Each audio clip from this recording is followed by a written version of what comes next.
I feel like we're caught in a time loop, man. Getting ready for the show.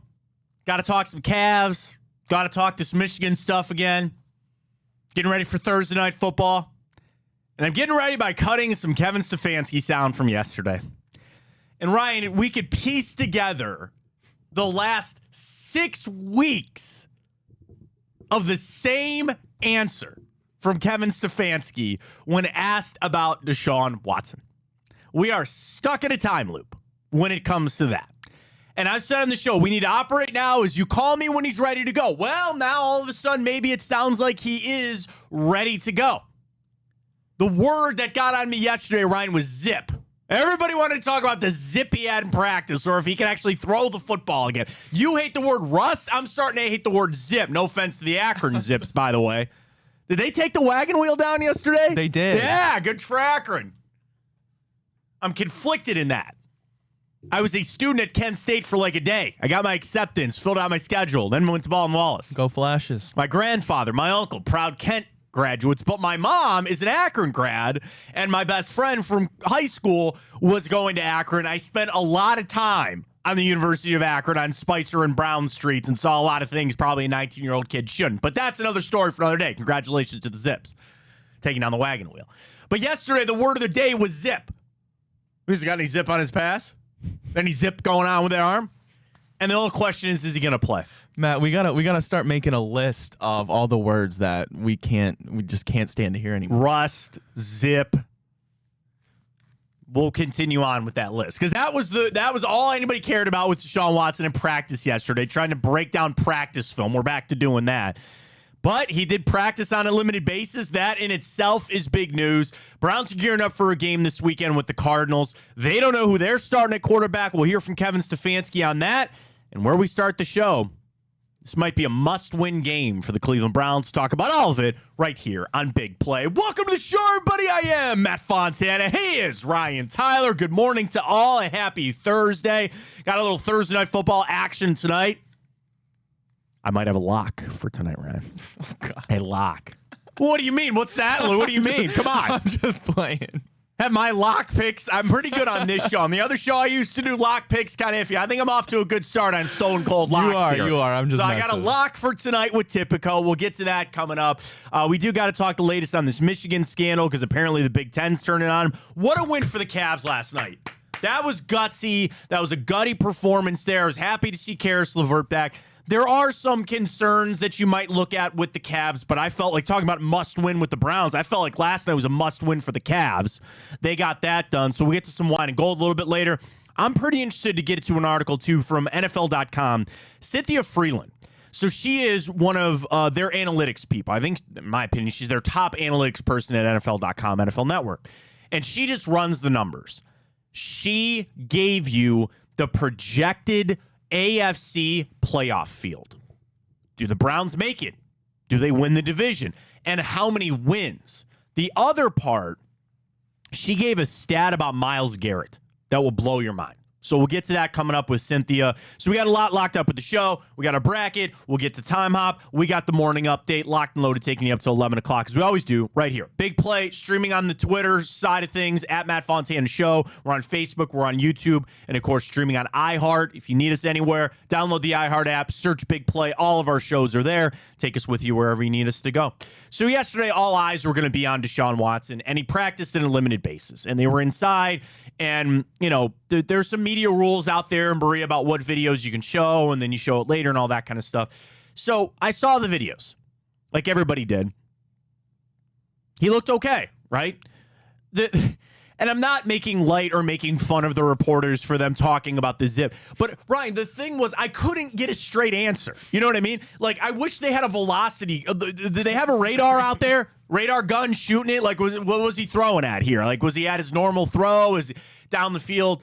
And the Browns are going to play this close because as Arizona's getting ready, it's a game that we don't know who they're starting at quarterback. Could be Clayton Looney Tune or it could be Kyler Murray. Call of Duty man himself. Uh-oh.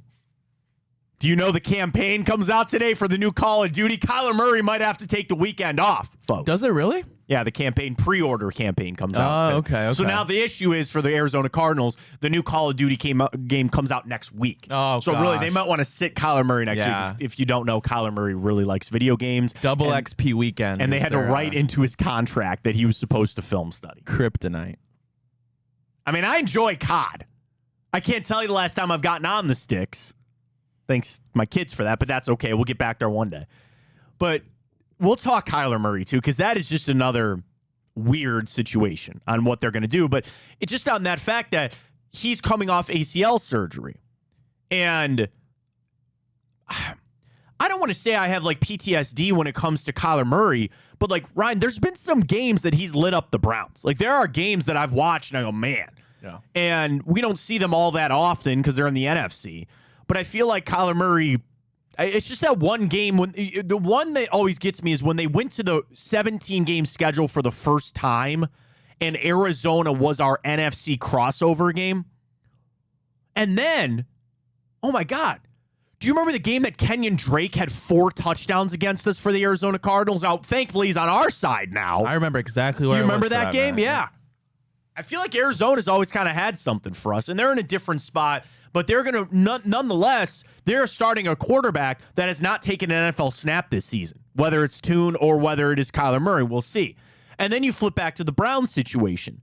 I had imagined that they weren't going to show in close. Let's talk about what happens out in Berea from a media standpoint. So on any given day, the Browns are there Monday, Wednesday, Thursday, Friday. Tuesday's the off day.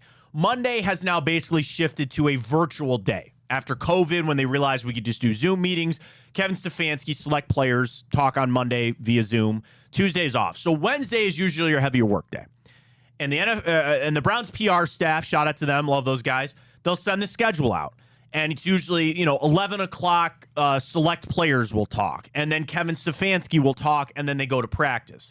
So when the media goes out to practice, they're only allowed to watch a 10-minute portion of practice. We're not allowed to sit there like in training camp. We can watch the whole thing because the fans are out there too. Regular season, you get 10 minutes. More often than not, it's some individual work and a little bit of stretching. They don't want to sit in there watching the double reverse pass play that they're going to put in for this weekend. So you see limited, and the Browns know that. So all the clips that I saw, Ryan, they were short little slants.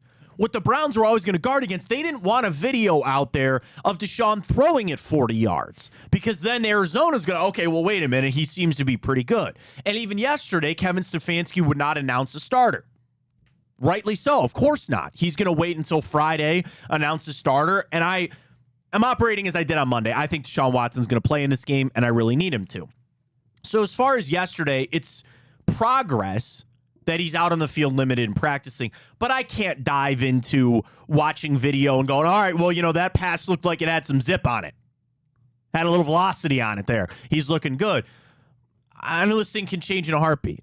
And a lot of times, what is more important, Ryan, how he feels after practice. Yeah. Matt, do you know the rule on when they have to make or announce that starting quarterback? Because I know, like, with injuries, like, they can go all the way up to game time decision. Yeah. Quarterback, the same thing when Dorian Thompson-Robinson had to start. So is there any advantage to really saying it Friday rather than just keeping it in-house? I mean, I'm sure the NFL would like an announcement, and you know why, from the betting standpoint, certainly. And that is the whole reason that there is an injury report. Yeah. Injury reports are made for who? People that bet. So they know people are in or out. Seriously, that's always kind of what it's been. Like, basketball, same thing. You got to know if somebody's playing or not. That's truly the reason behind all of it.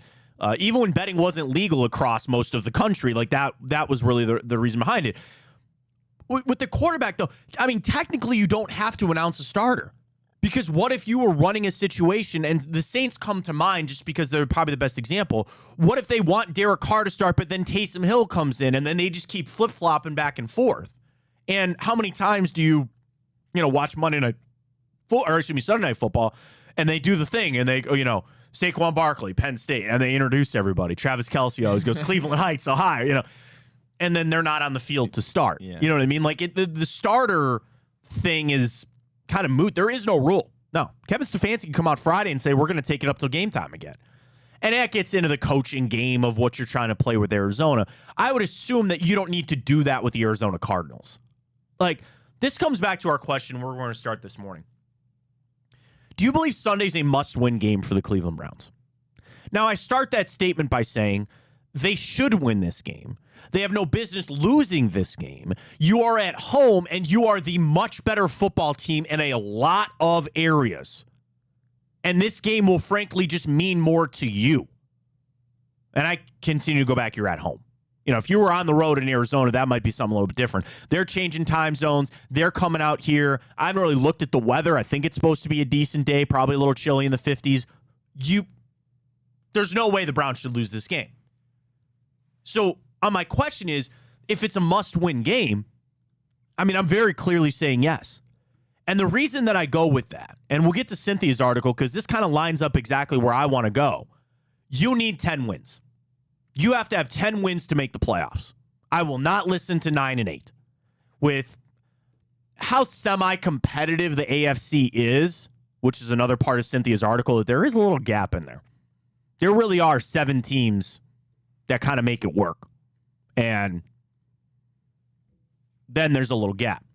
But to get in there, I think it's the 10. So if you need 10 wins and you are at 4-3 right now, you improve to 5-3. Well, easy math. You can go 5-4 in the last 9 games and make the playoffs. You lose at 4-4. I'm asking them to go 6-3. I don't know why. I know it's just a game. I can do that math. Does that not sound like a massive gap from 6-3 to 5-4 on the way out? Oh, yeah. And the schedule is favorable. The schedule is favorable for the Browns. There's a world they go 6-3, but it just sounds, I don't know why.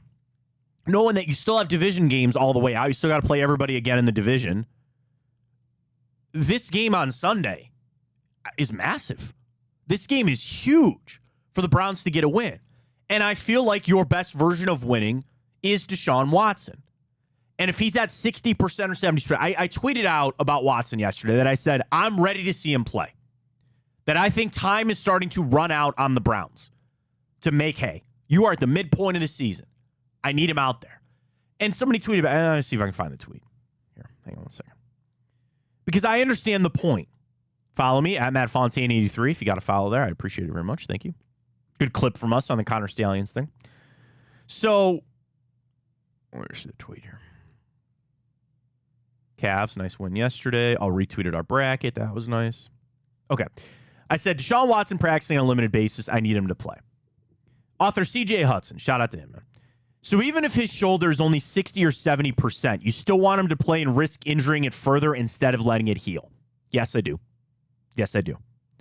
Because CJ, I've been resting it, and we're still in the same pickle. I've given him the time. The Browns have given him the time. And if it's just never going to heal this season, because there are injuries that are like that. Once you sustain them, there is no fix in season. It is maintenance for the entire season. This doesn't sound like it's a surgical thing, and I really hope it's not in the offseason. Because when you start talking about shoulder surgeries, that's a little... We know how things can get messed up. And it's more baseball players a lot of times when you see elbow or shoulder surgeries. There are baseball players that will tell you they'll take Tommy John over a shoulder surgery any day of the week. The Tommy John thing's a quick, okay, here's your, you fix the ligament, you're on. When you get into that shoulder, there's a lot of mechanics in there. There's a lot of things going around. I remember weird things. Do you remember Danny Salazar? Of course I do. When he had to have exploratory surgery on his shoulder? The downfall of Danny Salazar is one of the most interesting things that I don't think gets talked about or covered. If there's ever a book to be written, I'm buying that book. Salazar is a rookie, starts that wild card playoff game against the Rays. Seems to be everything you'd want. 23 years old, throwing 99. What is it? 3 years later, he's having exploratory shoulder surgery where they opened his shoulder because he just kept complaining of pain and they didn't know where it was coming from. Like that That's scary. Shoulder surgery scares me. So I hope that's not something that Watson needs after the season. But for right now, if it is just going to be this, it's never going to be fixed. It's always going to hurt. And we got to just maintain this as best we can to get him out there on the field. Then that's what I need to start having to happen. And there's always going to be the risk that he goes out there and re-injures it. That's anybody. That is any player that could go out on that field and twist an ankle or pull a calf or whatever. So I can't live in that fear anymore.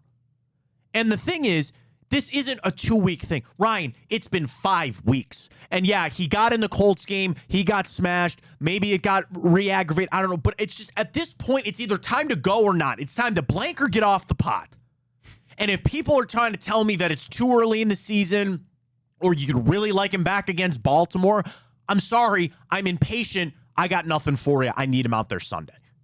And even at 70%, this would be the game.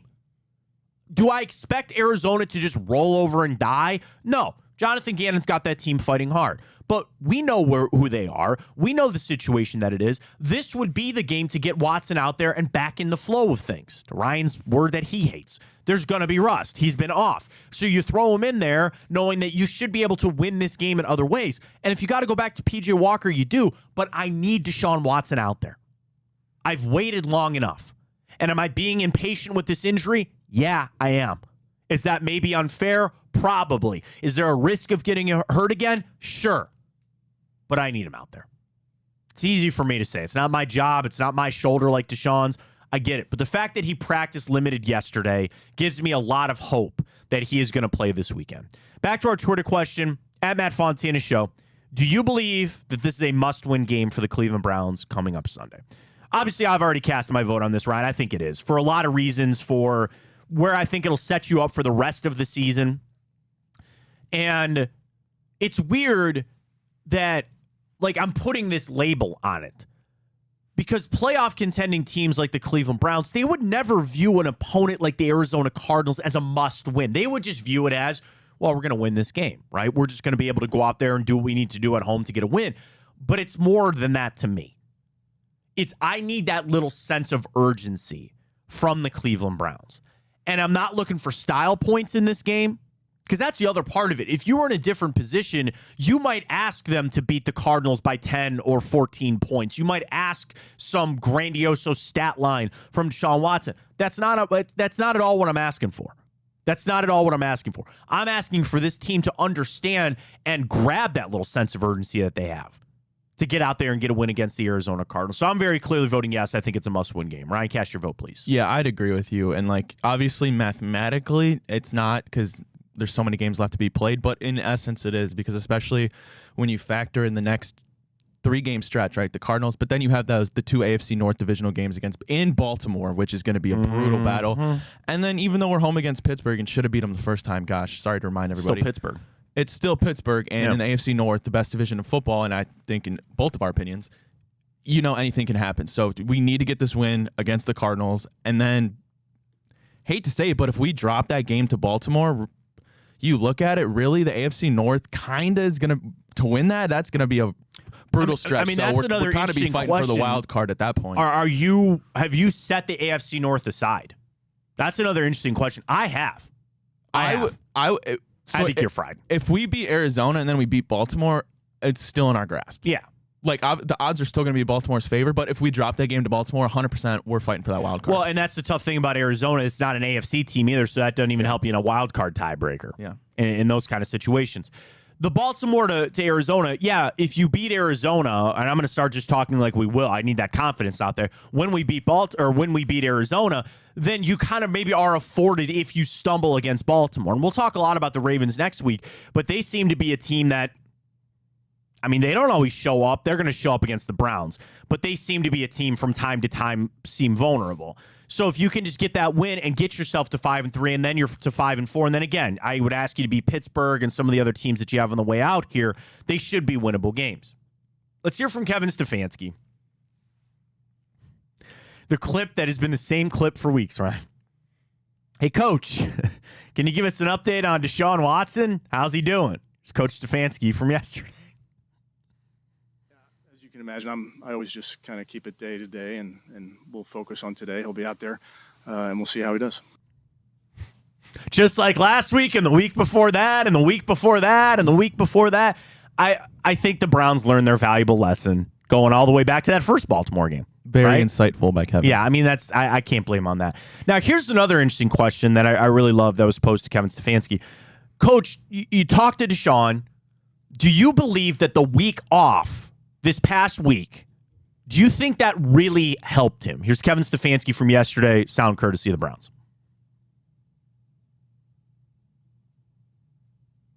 Not going? Not working through it. There we go. Can you restart it for us? Sorry. All right. Again, Yeah, Coach Stefanski, do you feel like the week off I think, helped? like we mentioned, he's making progress. He's working through it, working very hard, both in this building, out of this building, really around the clock. So I think all of the time, all of the rehab continues to make, a difference. How could it not? Right? Of course. They have smart people in that building. There's no way that time off doesn't help. But that's this sliding scale that we talk so much about. Is the time off and the levels that you're able to gain on his improvement from a physical standpoint versus your team. And there was one point that the team was able to pick up the slack. And those were those wins against the 49ers and the Colts. They were able to pick up that slack and say, no, your incremental improvement is more important than the team. Okay, Seattle, you were in that game. There's that world you maybe should have won that game. Whatever, we're moving on.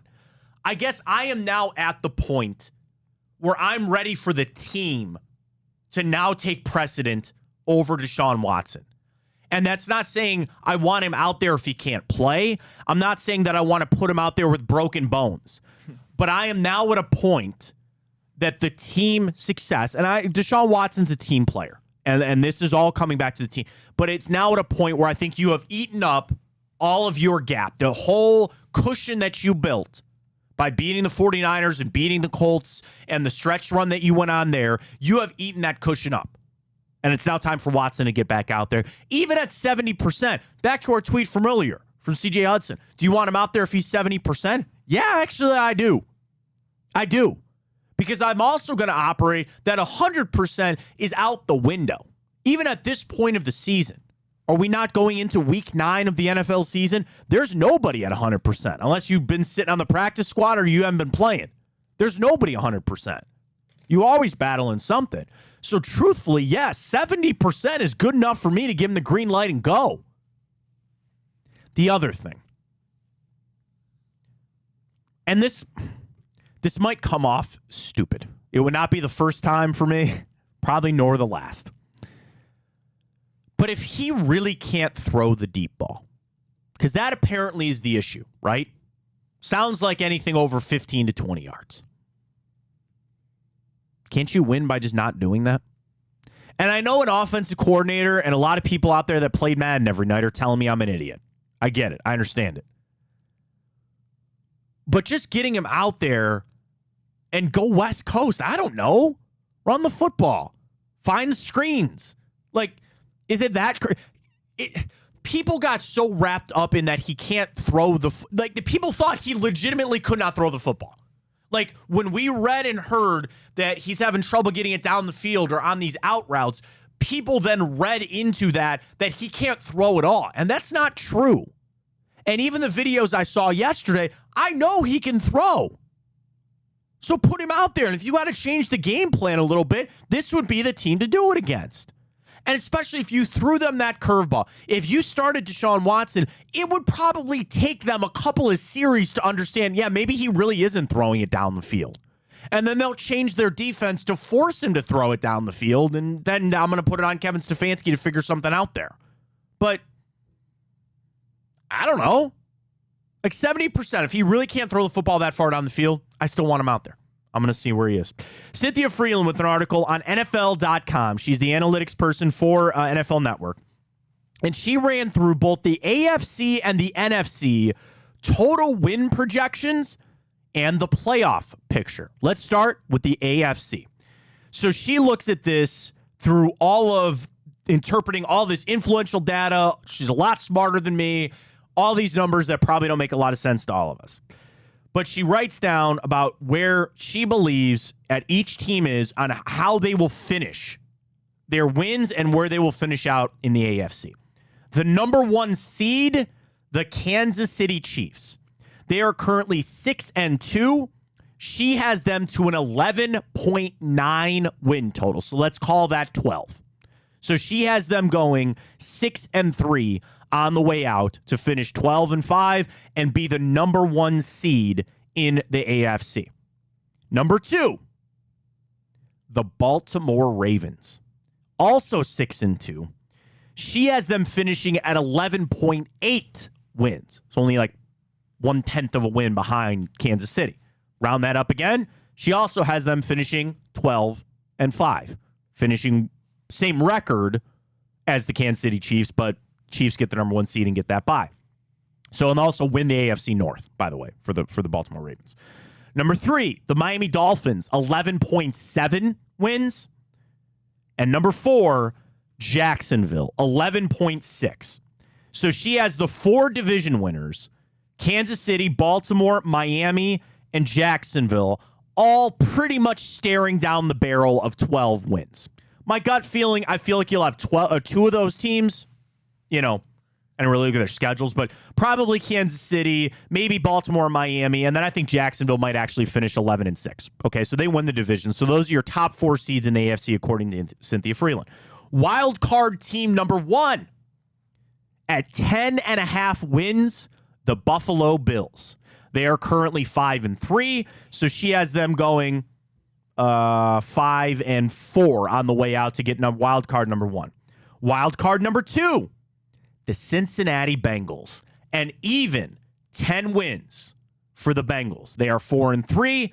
That's a 6-4 start on the way out the door. They're hot. They're coming back. Sounds like Joe Burrow's back to form, but now all the questions are the rest of his team down there in Cincinnati. So that's wild card team number 2, and the final wild card spot, your Cleveland Browns. 9.7 wins is what Cynthia Freeland has. That goes back to that 10-win mark. 9.7, you round that up to 10. So she has the 7 playoff teams, all being 10-win teams. I mentioned she had something about Myles Garrett. Here's what she writes up. Quarterbacks typically dominate my win share metric. So think of it like war. How many wins is this player worth? And she says, so far this season, I've seen 3 non-quarterbacks finish a week with a higher win share than at least 5 quarterbacks. So the easy way to explain this is, of all the starting quarterbacks, which clearly would always have the highest win metric share, it's the quarterback. They're the most important position. But there were several weeks where a non-quarterback meant more than 5 other starting quarterbacks. So you know what I'm saying? Yeah. Of all the starting quarterbacks, there were 5 that didn't even equal what a non-quarterback did. There were 3 players. Do you want to guess the players? Go ahead. All right, guess the players. So obviously one's Myles. Yes, we'll get to that in a second. And this is AFC, right? All AFC? No. These actually, I'll give you the hint. The other 2 players are both NFC teams. Or NFC players. No, this is 3 guys in the entire league. This is the whole league. Okay. Whole league. Not Tyreek Hill. See, that was going to be... I would have thought that too. And he wasn't, which was shocking to me. These other 2 guys are NFC players. Christian McCaffrey? He is every single week except 1. Every single week that Christian McCaffrey has played, he's meant more to a team than 5 quarterbacks in the NFL. That is insane. And so one more? One more.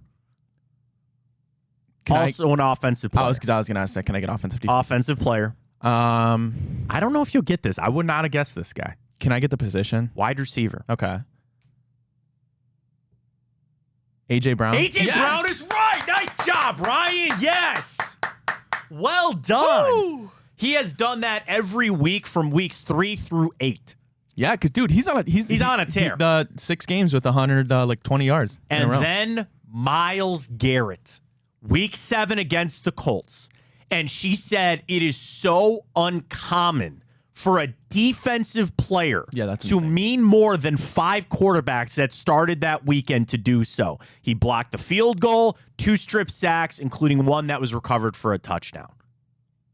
I hope that matters for DPOY. I don't know if it does as people vote on Defensive Player of the Year, but he is literally, this group, there are only 3 players from Cynthia Freeland this entire season that had a win share metric better than 5 quarterbacks in the NFL. Christian McCaffrey, A.J. Brown, and Myles Garrett. That's impressive stuff. That's really impressive. Now, it's just the 1 week, but still, she writes, like, that doesn't happen. That does not happen from a defensive player. So back to the Browns at a 9.7. So that's how she has this grading out. Where, again, the 7 teams all have around 10 wins. More for a couple, but around the 10. Because here's where the drop-off is, Brian. According to Cynthia, there are going to be 2 teams that will finish 8th and 9th in the AFC with wins at 8.9 and miss the playoffs. The New York Jets and the Pittsburgh Steelers. So there's your drop where it's clearly that game. So from 8.9 for the Jets to miss and the Browns at 9.7 to make it. That goes back to why this weekend, in my opinion, is so vitally important to get you to those 10 wins.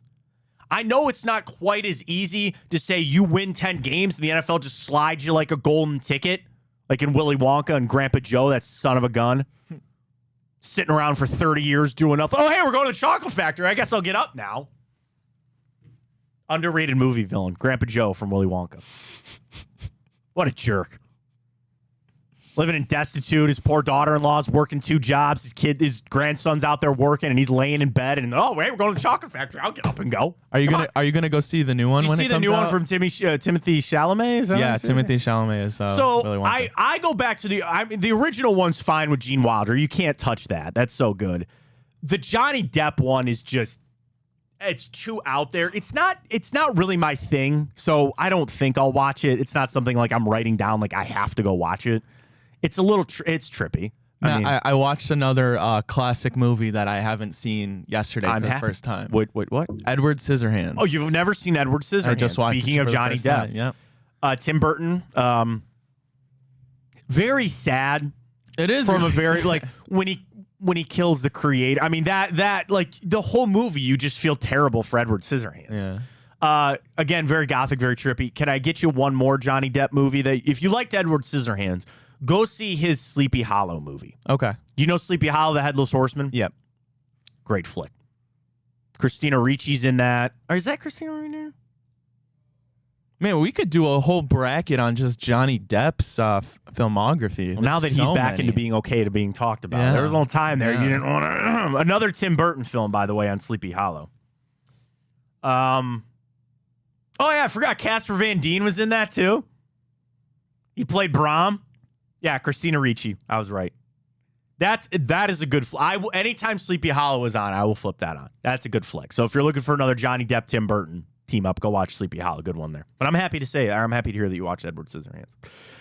Rounding it back out for the AFC. So again, Cynthia Freeland really sees 10 wins making you in. So let me ask you this before we move on from that. Any of those teams bother you? Chiefs, Ravens, Dolphins, Jags, Bills, Bengals, Browns. Would you say that those are the 7 teams that will be in the AFC playoffs? I feel like just unless something crazy happens, that's kind of how it would play out. You know how I felt about the Bills. I thought there'd be a little downturn this year, but I think, and really, because here's my point. So these are the teams that are going to miss. 8.9 wins for the Jets and the Steelers. I think that's fair. Only 8 wins for the Chargers. Because they're only 3-4 right now. Yeah. Tennessee 7 wins. Houston 7 wins. Colts 7 wins. Broncos 6. Raiders 6. Patriots 5.5. And Matt, if that's the scenario that plays out, the Browns being the final wild card and the Baltimore being the 2 seed, we would play Baltimore in the first round. And that would be interesting. 3 teams from the AFC North make it. Yeah. As I think deservingly so. Yeah. You know, okay, you get your 2 from the East. There's nobody in the South, in my opinion, that deserves to make it other than Jacksonville. And your teams out West. Like the Chargers are the one team that I kind of shocked. I gotta wonder about Cynthia. 9 wins for the Jets. Because there's now this resurgence in New York that Zach Wilson's actually playing well. Or playing better. She writes, Zach Wilson threw for 122 yards and a touchdown when facing pressure in week 8 against the Giants. That was his best showing under pressure in his NFL career. The Jets have a world-class defense. If Wilson can steady his play with the presence of Breece Hall and Garrett Wilson, this offense might just have enough pieces to help sneak this group into the postseason.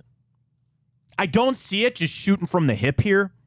And I know this, what they say that came out. Was it Joe Douglas came out this week and goes, oh, yeah, we expect Aaron Rodgers back. And he goes, whoa, and he goes, no, I meant at some point with the team. Yeah, he's going back to the Jets next year. If you were the Jets and Aaron Rodgers came to you in the middle of December and they said, I'm cleared to go, would you actually play him? And that's not knowing what their playoff status would be. I would borderline say no matter what, no. Is that in terms of because his future next year? You don't want to risk that? Or I just think they rushed this thing. Yeah. So here's the Jets' schedule on the way out. They play the Chargers this weekend. Then they have the Raiders and the Bills and the Dolphins. Falcons, Texans, Dolphins again. Commanders, Browns on that Thursday night. And then the Patriots. I don't know, man. They're 4-3, so they need 6 wins. I'll give you the Raiders. I'll give you the Falcons. I'll give you the Texans. I'll give you the Commies. And I'll give you the Patriots. It might come down to that Browns game. I don't think they're beating the Dolphins twice. And they ain't beating the Bills. A little dicey there on the Jets. So not to disagree with Cynthia, but I don't think they'll be. So the other thing is, there is a gap. Like, it's pretty clear that the 7 teams that deserve to be in the playoffs from the NFL or from the AFC are there. Let's flip over to the NFC real quick before we catch our break. We got to talk some Cavs coming up as well. And, of course, yet another turn in this whole Michigan situation. Cynthia Freeland's win total for the NFC. Eagles at 13 wins. Get the number 1 seed. Of course, they win the NFC East. Lions, 12. They win the North. Seattle wins the West at 11 wins. And the San Francisco 49ers make it in as a wild card team with 11. Dallas makes it as a wild card team with 10.6. The Falcons win the South with 9 wins. Ew. And the New Orleans Saints make it with 9 as a wild card team. Rams 8, Vikings 8, miss. Tampa 7, miss. And then Green Bay 6, Washington 6, Bears 5, Giants 5, Carolina 4, Arizona 4. So according to Cynthia's breakdown, Arizona will have the first overall pick, which is fair. I think it's a little dicier. Well, honestly, man, not really. Like, when you see the gap that Cynthia has in her win total, I think the 14 teams for the playoffs are set. Seriously. And at this point, the Browns... Here are the teams. Let me ask you this. Do you think the Rams can get back into this? No. Do you think the Vikings can get back into this? No. And the Tampa Bay Buccaneers? No. So the NFC is set. Let me flip it over to the AFC. Do you believe the Jets are going to get back into this? No. Do you believe the Steelers are going to get back into this? Probably not. And those are the only teams, and the Chargers, within a stone's throw of being able to make it. If I had to pick 2, I would say Pittsburgh and the Chargers. Yeah. But that's probably it. And you, as the Browns, already have a game up on the Chargers, and you're going to face Pittsburgh again. So, I don't know. I really think, just reading this, that I think the 14 teams are pretty set there for the playoffs. Interesting stuff. Great stuff there from Cynthia. Let's just roll right into it. Let's talk a little bit of Cavs. We'll get to this Michigan thing. Let me tell everybody about Tipico, folks. Bet on Tipico is so much fun. The boosts are where it's at. Did I do my boost yesterday for the Cavs? Did I take it? Or I know I took it the night before. I placed a bet on Tipico. Was it Maction last night that I bet? I think it was. Did I hit? I didn't even look. Hang on. I'm loading Tipico. This is the best part. I didn't even watch. Did I hit? Got to appreciate their 2-factor authentication, by the way. Logging into my account. I don't want anybody stealing my stuff. Okay, we're logging in. No, I missed out. Damn it. Bowling Green and Akron didn't cover. Neither one of them did. So I had a little Maction place yesterday. Yeah, I lost it. That's okay. We'll get back on it tonight for Thursday Night Football with our friends at Tipico. Use that code BIGPLAY150 when you sign up. We'll have Sonny Gupta on from Tipico every Friday, run through the college and pro picks. The app is great. We're into basketball now. Hockey is rolling. Baseball done. That's what I say. Diamondbacks were going to win last night. Look what happened. Just fade me on baseball. You'll be doing just fine on Tipico. It's the boost, though, folks. I love it. I love it. Can I interest you in a little boost for tonight? I usually save it for later. Okay. Flex parlay. 2 of any of these players to score a touchdown. Derrick Henry, Najee Harris, DeAndre Hopkins, and George Pickens. Ooh, I like this one a lot. TJ Watt to get a sack and the Steelers to win is plus 170. They're on Tipico. I'm tipping my hand here on who I like for tonight. I'm placing that bet right now. I like that. Boosted to 170 there on Tipico. TJ Watt to get a sack and the Steelers to get a win. So there's 3 parlays going for tonight, or 3 boosts. You can make your own same game parlay too, but 3 boosts going here for tonight on Tipico. Use that code BIGPLAY150. Deposit 50, get that 150 in bonus bets plus that future dog pound bet. Terms and conditions apply. If you have a gambling problem, please call 1-800-GAMBLER. Check it out with our friends at Tipico. Last night, Cavs, what a win. I thought that was such a nice, like they needed that win. It was a gritty win. You still didn't have Darius Garland. I guess there could be some concern this morning, Ryan, that there's only so much Donovan Mitchell can do, right? And you've had, while he is battling hamstring tightness, there are just times that it's Donovan and nobody else. Goes off for 30 again last night. And there was that one point at the beginning of the game that he scored all 12 points that the Cavs had. Karis LeVert had 19. You needed a big game out of him. And then Evan Mobley. People are trying to look at some of these games and make some sort of declaration about Evan Mobley. I think the most impressive thing for the Cavs last night was they only had 3 players in double digits, and they got a win. Now, you and I were talking about before the show, that looked like a crappy basketball game last night. The Knicks scored 13 points in the third quarter. They looked like 2 teams that had played each other the night before in a different city and had to travel to New York and play a game. The energy was down, it was all bad. So if you want to say the Knicks didn't have anything, sure, fine, whatever. But the Cavs showed up for that game. But I think it tells you that it all will still go through Donovan Mitchell. But he still needs help. And I'm going to reserve judgment until you can get Allen and Darius Garland back. But I'd be lying to you if I said I don't like where the Cavs are at right now. I'm not sounding the alarm at 2-3. I know everybody battles injuries. And frankly, I'd rather start slow and finish strong. I would much rather do that. I want the Cavs playing their best basketball come February and March as we get ready for the playoffs. So if you're off to a bit of a slow start now, that's fine. And that's why I just wanted last night just kind of calmed the dogs. It just called the dogs off a little bit. Calm down a little bit. But I am seeing things that concern me a little bit. Okay. Georges Niang, not great at the moment. Max Strus has missed again. Yep. Was he 0 of 5 from beyond the arc last night? What the hell happened to Max Strus? Strus was 0 for 5. Niang was 1 for 3. So they combined 1 for 8 beyond the arc. There are some big issues too. Like Niang, I saw passing up open shots. And there's some things. Evan Mobley passed one up last night. I know the Cavs, not like Mobley and Donovan Mitchell aside, because I think they're 2 people. And frankly, Isaac Okoro. Those are 3 guys that I don't have anything to complain about right now. Mitchell has taken this entire team on his back and has led them to a couple of wins. Mobley's chipping in when he can, and I really don't have much to complain about how Isaac Okoro is going. What did he give you last night? He only had 2 points. It was, but I mean, he's locking people down, and I would say, and to that list. Oh, he was in Brunson, man. Yeah, and he was up in to that list, I would honestly add Karras too. He's been putting in some really valuable minutes. I think Karras has played very well. He has, and I've always been a big Karis LeVert fan. I think he is the perfect 6th man for this team, and I actually I can't even make any assumptions on JB's rotation because late in game I want Karis LeVert out there. Late in a game to shut it down, I want Mobley. Eventually Garland, Mitchell, and I'd like Karis LeVert out there. Whether it's Mobley or you put Okoro out there if you need defense or even Strus, I don't know. But I like Karis LeVert out there late for the game. So for the Cavs to get that win last night, it just felt nice. It just felt good for the Cavs to get the win. What the hell was with those beads? So I'm watching the game. Did you see this? Now, granted, I know a lot of people didn't. because of that Bally's debacle. We'll talk about that in a second. But I'm watching the game, and then all of a sudden I see guys like on the floor, like picking up little like beads or pebbles, and I go, first I thought Spike Lee spilled his drink or something because he was standing right there and they were sweeping something away. Apparently the dance team for the Knicks had a wardrobe malfunction or something. I don't know. So they delayed the game, but the problem is that a lot of people didn't see it.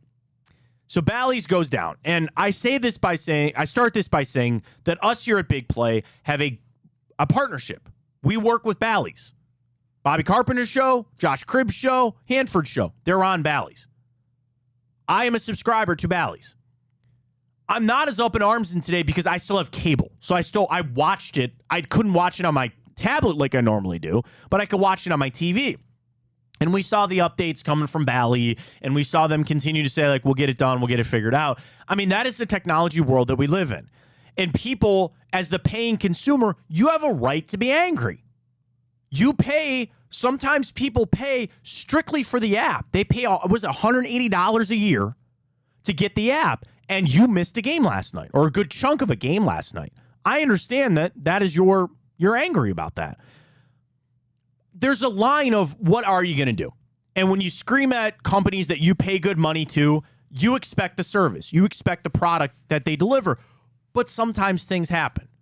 And I know you don't like that answer, and you should be angry, and I'm sure people are calling Bally's today threatening to cancel or threatening they want their money back or they want a refund or all that kind of stuff. I get it. It's frustrating. But that's also, I think, one of the negative sides of where we're going in this streaming war and this cable situation. And then what happened yesterday? Disney bought out the rest of Hulu. So now they own all of Hulu, which is funny because we had them not. Did we have them going up against each other in the bracket? They weren't in the first. They might be in this next round. Okay. But in the streaming wars that we're in, you are victim to this happening. And on NBC or ABC, they have backup streams and they have all this. Like, it very rarely happens. And I know there were a lot of people that were very frustrated because they couldn't watch the Cavs game last night on Bally's. There's nothing we can do.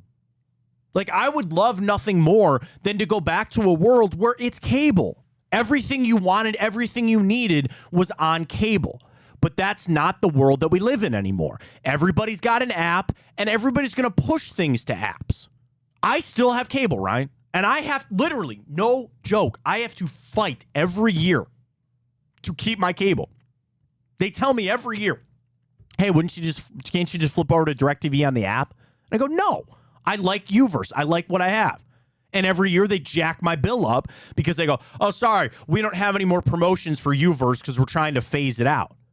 And it's all coming back to you and me, hardworking people out there, working harder than me. Trust me, I know that. Hardworking people spending good money. And you're spending $200, $300, $400 a month. Netflix is $30. Then ESPN Plus is this, and this is that. And you got to pay. Then you still have to have internet in the whole damn thing. And if you don't have fast enough internet, your stream's going to be garbage. It sucks. I would love to believe that the other side of this is we just go back to you bundle apps and that's cable. Would you love nothing more than if you could pay a flat rate, $100, and you get all the streaming platforms that you want? Wouldn't you love that? That's cable. And it's gone. And it's frankly never coming back. Because in this direct-to-consumer market that we live in, they would rather take the money from you, the guaranteed money from you, than have to go sell advertising. It's too hard to do. There are also people that I know that are upset. I pay all this money and I still got to watch ads. Well, of course. They're trying to make as much money as they can. When I watch Thursday Night Football tonight on Amazon Prime, I pay $100 and whatever. I think it's $150 now a year for Amazon Prime. Now I use it because we shop at Amazon, but to watch Amazon Prime tonight. And I will sit down to watch that game. Dude, do you want to know what drives me insane? Not Al Michaels. That's a whole other conversation for another day because I love Al Michaels, but he's lost a step. You and I all know that. Kirk Herbstreit's great. Bro, if I have to watch the same DraftKings and Subway commercial over and over and over and over and over and over and over and over again. They run the same three God blessing commercials the entire game. I don't want to see the Fitzmagic thing again. I'm sick of it. I don't bet on DraftKings. I'm Tipico. The Fitzmagic, dude, I hate it. I literally detest it. And then what happened? Then it's the Subway commercial with Patrick Mahomes and Justin Herbert. It's the same 3 freaking commercials every Thursday night football. I'd rather them just go to the graphic that says coverage will be right back. It's so bad. Oh my God, I hate it so much. And yeah, I pay for the stream. And then I still got to consume ads. That's reverse marketing now. Because all I want to do now is not eat at Subway, and not that I do. I don't bet on DraftKings anyway. But it just makes me want to go the opposite of it because it's incessant. It's so freaking annoying, man. So I understand the people's frustration this morning with Bally's. Hopefully they got it. I mean, it sounded like eventually they got it fixed, but like I'm sorry I can't join because I watched it on TV. So I still had it. And now with the uncertainty with Bally's on where they're going or how that all is all going to work out with these regional sports networks and stuff like that. I mean, eventually, Ron, maybe that's what we need to ask for. Because what did Rob Manfred come out and say? Or was it Manfred or Silver? One of the two. I think it was Manfred. He came out and he said MLB could take over about 16 teams. Like, we could take over the broadcasting and the rights and stream 16 teams next year if we have to. Because it sounds like that's how many teams Bally's has tied up in all this bull crap. Is there a world that, that works and I'm not being a stick in the mud about everybody has to have a smart TV now. Like, I'm sorry to tell you that in today's day and age with the apps, you either need to have a Roku or you got to have a smart TV. And if it means that sitting down to watch the Cavs, I go to the NBA app and I log in and I watch the game, then so be it. That's no different than flipping the channels. The question is, how is it getting paid for? Am I going to have to pay for NBA League Pass? Am I going to have to pay for this? Like, you would ask these TV people just to go back to the revenue and to go back. But, I mean, I don't understand it. Because back in the day, they seemed to be doing just fine on TV ad revenue. And if you want to say the ratings are down, well, yeah, it's because you're making it harder for people to watch. And there will always be the illegal side of it. How many people out there, not me, not going to implicate you, young Ryan, have a jailbroken Roku? How many people do that where you stream the UFC fights illegally? You watch Thursday Night Football without Amazon Prime. How many people watch out-of-market NFL games on Sunday because they go to an illegal stream website? That would then go back to your advertising would work because then you're getting ads at least run there. At least they're seeing that, but they're double dipping. It's the perfect thing in the world. They're double dipping. They get the ad revenue and they get you to sign up for this. It sucks. It absolutely sucks.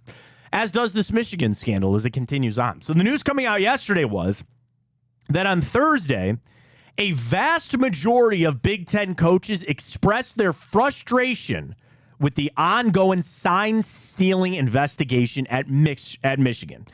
In a video call with Commissioner Tony Petitti, not that Petitti, the other one. I got some great shrubs at Petitti's last year for the house. A source telling ESPN the call, which took 90 minutes, included nearly an hour without Jim Harbaugh, who hung up after the regularly scheduled Big Ten business allowed the conference coaches to speak freely about the investigation into Michigan. According to 5 sources familiar with the call, a.k.a. 5 other Big Ten coaches, a chorus of voices encouraged Petitti to take action against Michigan in a call that was described as both intense and emotional. A source, collectively, the coaches want the Big Ten to act now, saying what are they waiting on and we know what happened. So here's the problem. Michigan's on an island right now. The NCAA doesn't want to touch them, and frankly, now neither does the Big Ten. Where the other Big Ten coaches come into this, they feel slighted because of a sign-stealing situation. And any time in any sort of coaching or really anything, when you are not afforded the same, if everybody was stealing signs, this would be different. So the number one factor is that Michigan had an upper hand. That is the first issue, right? The second one is that they were getting it done to them.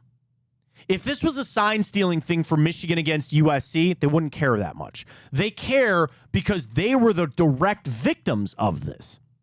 And now they're asking the Big Ten to take action. Now, make no mistake, I would imagine that some of the other teams involved in this want action taken because they would love to maybe take their stuff. Penn State might think like, okay, here comes the opening for us. Or certainly I'm assuming Ohio State would love that. On that real quick, I'd like to just beat Michigan regardless. Like I'd almost like to, and maybe the Big Ten is waiting for that. They would love for Ohio State to beat Michigan, and then it's just all taken care of on the field. Now, the issue is if they don't, and then the Big Ten comes down. Because the question is this, Ryan. Can the Big Ten have Michigan represent them in the college football playoff? Yeah, I mean, it wouldn't be a good look, obviously, with everything going on. Remember, it's the NCAA and the Big Ten. I don't really think they care about No, that. I don't think they care either. And granted, like you said, it's pretty. The situation's pretty clear as day. The evidence is stacked, but like we've said kind of on the show before, we haven't had a, whether you want to call it a judicial process to determine all these things. There technically is no smoking gun, even though there seems to be. Right, exactly. Right? So When it's a tough the situation. clip that goes around at the Ohio State-Michigan game, and they're all on the sidelines, and they start all going like this because they know where the play is going. That Connor Stalions at the Central Michigan. To you and me, to everybody else, without billions of dollars on the line, I can point to any which way and say, well, yeah, of course, he was right there. What do you mean? The NCAA and the Big Ten need more than that. They can't go into this with these lawyers and these $1 billion on the line and just say, well, we saw this guy here. That's not enough. Yeah. And then you realize that this is also a relationship and a partnership. Michigan's never going to leave the Big Ten. So this is something on how they act with this. They're going to have to deal with them forever. Remember when the Jim Tressel stuff happened? That was all the NCAA.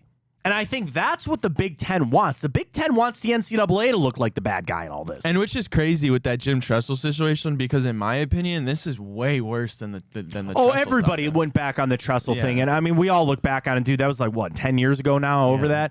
And yeah, we all look back on it differently. Okay, so Terrell Pryor and Boom Herron I think it was Boom Herron. A couple of guys, they were trading some tattoos for memorabilia. Yeah. Is that the end all be all? And no, and certainly knowing the other things that happened at Penn State and Baylor and all these other places, sure, it doesn't look that bad at all. But, at the same time, those are the rules. And I get that they broke. Should that have cost Tressel his job? I don't necessarily think so, whatever. But this is something different now where the NCAA has created a world that, you really can't get in trouble for money anymore. Right? Back in the day when that used to be one of the biggest things about boosters, or was it Chase Young that they tried to get about? He took a loan to help his family move or help his family. Oh no, that's somebody else. It's someone with his girlfriend, I think. I think they were going to come out to the Rose Bowl or something, and he got a loan to get money and all that, and that's against the rules because it's technically they got a loan on future earnings, assuming that yes, Chase Young was going to go to the NFL. The same thing. Remember when they tried to pop LeBron's mom? She bought him that Hummer. She got a loan, assuming that yes, his future earnings, and the OHSAA stepped in. The NCAA is in a different world now. Everybody's got NAL, so that's out. So now what do they focus on? And rightly so. Sexual assault, violence of that matter. Grades, but how often do you ever hear that actually become a thing? And now the sign stealing thing.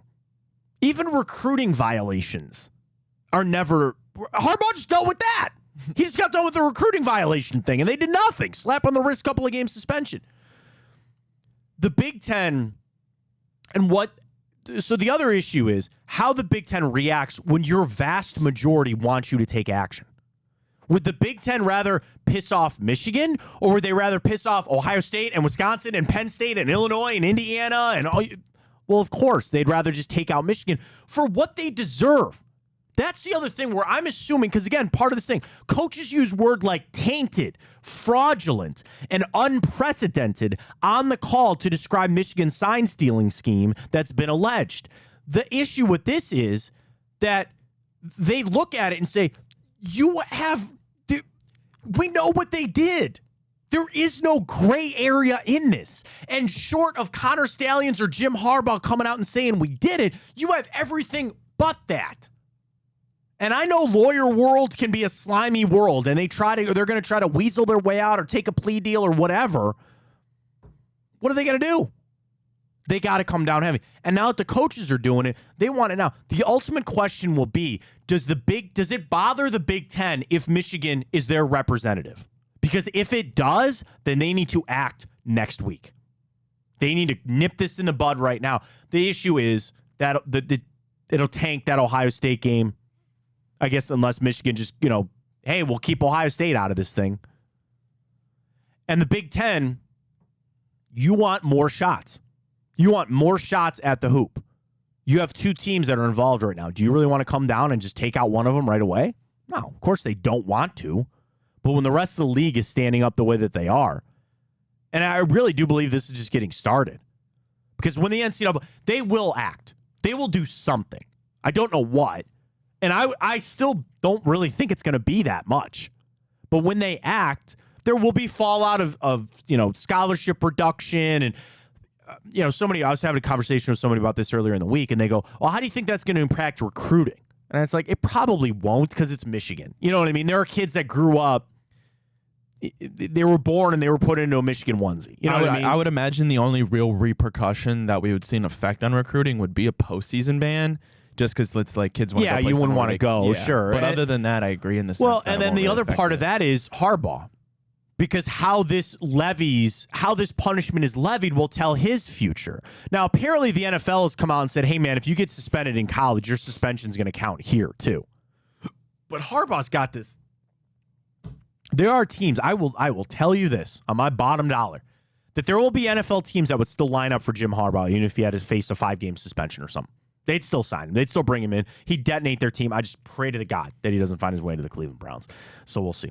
All right, when we come back, let's get to the morning update. We got a lot more to get to. We'll dive back into the Browns as well. Our Twitter question is up at Matt Fontana Show. We're asking everybody, do you believe that Sunday's game is a must-win game for the Cleveland Browns? Got a few other things to jump into with that. The City Edition uniforms are out. So the floor is out.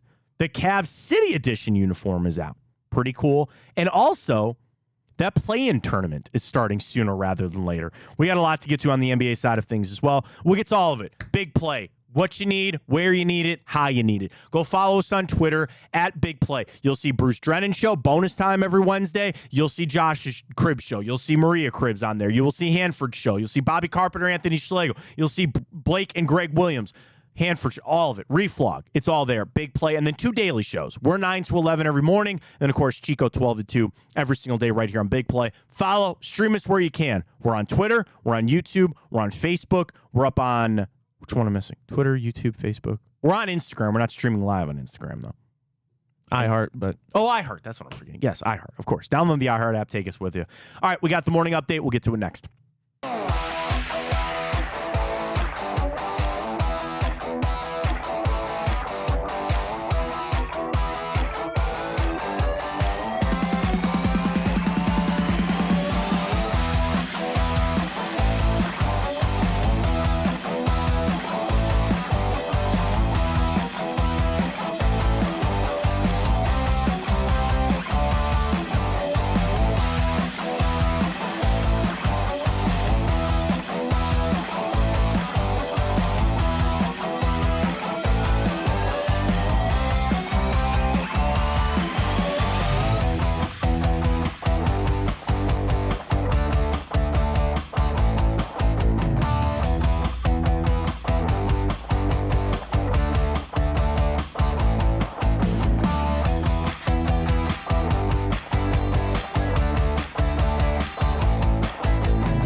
All right, let's get to it. The morning update. I'm sure you've got it in here too, Ryan, but a sad day yesterday with the passing of a college basketball legend. We'll get to that. We got some Cavs. Get back to the Browns. We got it all 10 o'clock hours upon us. Take it away, Ryan, the morning updates. Alrighty, well, ESPN released some NBA power rankings, and I will preface it. This was before yesterday's game.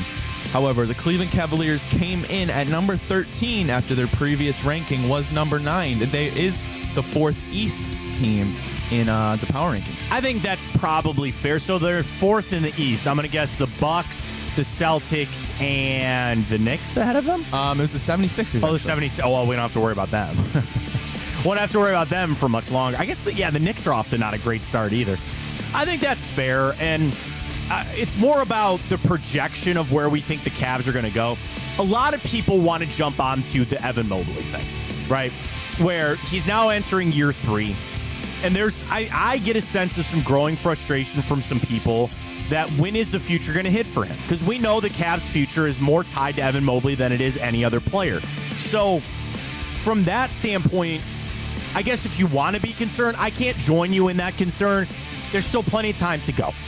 And there's still a lot of basketball to play. Because this was another discussion piece about, even last year, I had this with some people. Is Donovan Mitchell good for the development of Evan Mobley?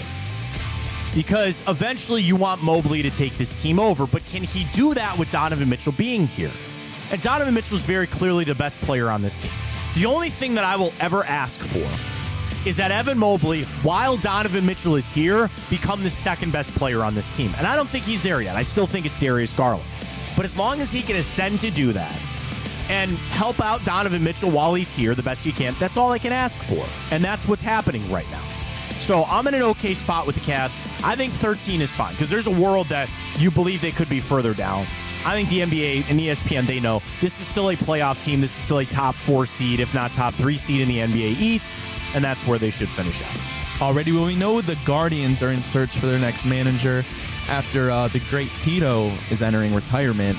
We've heard the names Stephen Vogt, Craig Counsell. An article from Cleveland.com, just some other names to look out for included Carlos Mendoza, Yankees bench coach, and Andy Green, the Cubs bench coach. I feel like Andy Green has come up before somewhere else. I can't remember where. Both Mendoza is just 43 and Green is just 46. I mean, you would ideally what? You want to hire a guy that will be here for years. Do you know Andy Green's middle name is Mulligan? Yeah. That's on his Wikipedia. Mulligan and Green, two golf terms. There you go. Well done. Maybe I remember Andy Green because he was the manager of the Padres and then got ousted there. So at least he's got some experience. He only coached the Padres to a 43% winning percentage while he was there for basically 3 years. So I guess there's something. Okay, Counsell and Green, you have managerial experience before. So again, I'm happy with where the Guardians are at in their managerial search. I'd love Craig Counsell to come here. I think he's my number 1 guy. That's who I would probably go with. Alrighty, well, obviously we know the postseason just wrapped up, so they released the odds as they do every year for the World Series next year. They have the Braves. Does everybody know that the Rangers won the World Series last night? I feel like we need to tell people that, Ryan, because I don't think a lot of people know. I was going to save it for next. Oh, sorry. Okay, I'm sorry. Go ahead. You're good. The Braves, to nobody's surprise, are the front runners. The Guardians, Matt, they have a chance. They give them 60-1. Do you know where that shakes out? Probably mid-pack, right? Yeah, I believe so. So I would have to guess probably lower half. And I'll say with this, also other teams with 60-1 odds, like the Guardians, are the Angels, the Pirates, and our fellow AL Central Tigers. Okay, not good. I mean, next year, yes, the managerial hire is important, but just on the field roster-wise, so you bring back Jose Ramirez. You hope and believe Andres Jimenez returns to form. You still have some holes in the outfield. Okay, Steven Kwan's your starting left fielder. That's no problem there. You never really addressed what you're doing at shortstop. Josh Naylor, I think he's just going to be resigned to being injured. Your catching situation should be better with Bo Naylor. I mean, they just have some real holes. Then on the pitching staff, what are you going to do with Shane Bieber? Do we make it to spring training with Shane Bieber on this roster, Ryan? It's a great question. And maybe the manager, you need to hire him to find that out. Here's my ultimate thing. I actually think there's a world that there's an extension on the table for Shane Bieber because of how poorly he's pitched. I think you might actually have an opportunity to go to him and say, you're not going to get the money you really thought. Here's 5 years, like $80-some million. And you might be able to get that done. I don't know. And then for what? Shane Bieber's not the same Shane Bieber as past. I understand all that. Then the rest of that rotation. Like, do you feel really good about Cal Quantrill? Do you feel about Tristan McKenzie that he's put the injuries behind him? Saw some nice things from Gavin Williams and Tanner Bybee and Logan Allen, but, I mean, I get it. The Guardians, you're going to start next season. They're going to project the Guardians to finish third in the Central. That's how it's going to go. And usually what, folks? Those are the years we win the Central. Yeah, is it no not? kidding. So we'll see. Alrighty, well, yeah, as I mentioned, the World Series wrapped up. Congratulations to the Rangers. They get their first World Series title in franchise history. It's sad, man. But yeah, Matt, not low views for there. Sad, dude, like, yeah, that's, I mean, what are you going to do? Yeah. What are you going to do? But congratulations to Bruce Bochy, legendary coach, Yeah. obviously. And Corey Seager gets his second World Series MVP award. Did you see that they denied the Rangers a pool party out in the pool there in Arizona? They told them don't go in there. Why not, man? Come on. What are you doing? Congrats to the Rangers. Nobody really watched, and I'm sure the ratings are going to be horrible yet again. So that's sad. Alrighty, well, yeah, the basketball world lost a legendary coach in Bob Knight, who passed away at the age of 83. His Hall of Fame career was highlighted by his 3 national titles at Indiana. Knight's family made the announcement Wednesday night. He was hospitalized with an illness in April and had been in poor health for several years. Yeah, I mean, obviously everybody goes to the chair throw, but there's clips going around about the 84 Olympics when he was coaching there and this story about Michael Jordan and all that kind of stuff. I mean, he's one of the biggest figures in college basketball history. You know, you talk about John Wooden, but like Bob Knight's right up there. And so, you know, sucks to hear, and certainly thoughts and prayers go out to his family and really the whole Indiana basketball community. Alrighty, Matt. Well, that was it for our morning update There it on is. this lovely Thursday. There it is. Morning update all done. Let's dive back into the Browns. Our Twitter question is up at Matt Fontana Show. We asked everybody, do you think Sunday's game is a must-win for the Browns? A staggering 95-5. Yes, Chad, every game is a must-win. Honestly, what athlete is like, yeah, we can lose this game, no biggie. Okay, Chad, he took it very literal there on the must-win thing. For where I think the Browns stand right now, and I continue, I just go back to the Cynthia Freeland article we discussed earlier. You are in a position right now that if it plays out the way that you believe to play it out, the Browns should find themselves in that wild card spot. And there is a gap between them and the rest of the division, the rest of the AFC, to be honest with you. The issue is that you still have 3 division games left. And Cynthia has it projected out that you will have 3 division teams in the playoffs from the AFC North. And the way that it's set up now, that I think that's more like to do that, you're always going to have one division that doesn't have 3 teams, right? Or really with 7 teams making it, that's you divide it up that way. Everybody gets, you know, not everybody's going to get 2. And I really think about where the Browns are at starting on Sunday. And it's almost like this is the next page of the season. And that is why I think even more, I would like Deshaun Watson be out there to play. Because I just want to flip this page. And it works that it's midway of the season, pretty much. And you can now attack the rest of these games. With 9 games to go, well, 10 games including this weekend. 10 games to go and 9 after that. If you can get Deshaun Watson back to 3/4 of what you expect him to be, that is going to help this football team. That is going to put the Browns in a position to be able to get into the playoffs. Is 3/4, I'll do it this way. If the playoffs shake out how we think, you're in the AFC, you'll have Patrick Mahomes, Tua Tagovailoa, Trevor Lawrence, I get those guys confused, Josh Allen, Lamar Jackson, and Joe Burrow. Even Deshaun Watson fully healthy, with how he played, he would be the 7th best quarterback. Would he not be? Even if he was healthy. with what we've seen on the field, he would still be the 7th best quarterback to make the playoffs. And you want to argue me Trevor Lawrence or Josh Allen, but really, you are staring up at everybody else. And there's a level of people that you don't want to just make the playoffs and then bow out. At this point, beggars can't be choosers. I need to make the playoffs. But don't forget that if you don't have Deshaun Watson, you have no prayer. Think about it. A fully healthy Deshaun Watson still only just gets you there. What do you think is going to happen with P.J. Walker or Dorian Thompson-Robinson?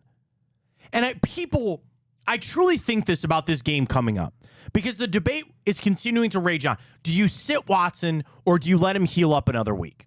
Or I'm sorry, do you play Watson or sit him and let him heal up another week? And I feel like people have fallen into a false sense of security when it comes to P.J. Walker. He can only do so much. And I think you got every ounce of it out that you could. And I'm not going back to that well. I'm not. As much as this is about Deshaun Watson, I think this is about Dorian Thompson-Robinson and P.J. Walker. I don't want to see them play anymore. I'm sorry, as a fan, that's not a shot at P.J. Walker. I thank him for what he did. He played above a level, and he won 2 games. Frankly, I didn't think he had a prayer to win. He did it. I thank you for that. I'm done watching him play quarterback. I don't want to see Dorian Thompson-Robinson. He is meant to be the backup on this team, future project. I'm done. I am done. I would rather see Deshaun Watson out there even if he's not at full strength. I know he's not going to be at full strength. He won't be at full strength the rest of the season, Ryan, but I need to see him out there. I'm not talking about the contract either. I'm not talking about all the draft picks. As a Browns fan, I feel like I'm losing ground. Am I wrong for that? I feel like we're losing ground. And that's crazy to say because you've had a stretch where you should have won those games, but you did. And it's not just a knee-jerk reaction about Seattle. It's I'm watching the rest of the AFC. And I know every win will matter. Every game matters. And I feel like we're slipping away. By every game that we don't start Deshaun Watson, we are slipping away. Because even when he gets out there, yeah, there's going to be a game or at least a quarter that he needs to get back in the flow of things. And I feel like I'm falling behind. And at the end of the day, too, would you not rather just go down with Watson playing?